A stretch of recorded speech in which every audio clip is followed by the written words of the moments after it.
Ternini hartinge mayurome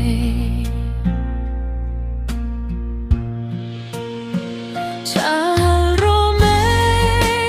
samral vetola Lungril zongpo kian zairel tola Horome tlang tin boman mo Kian zai min rel sang vetola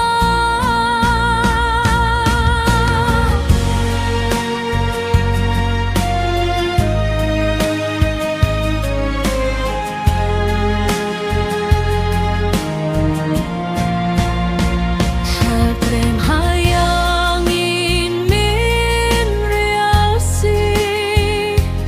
Lungril zong mo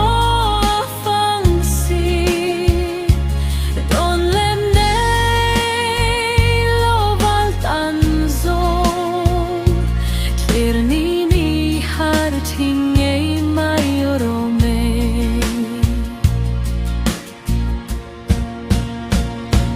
Horome zinkian zairel tahla Mahse kian zai irel tei silomo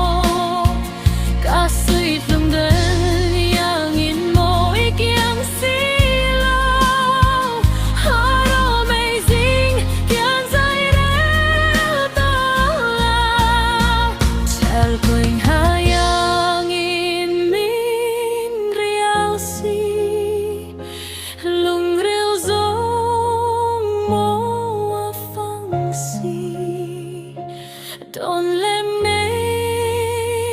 loval tan zong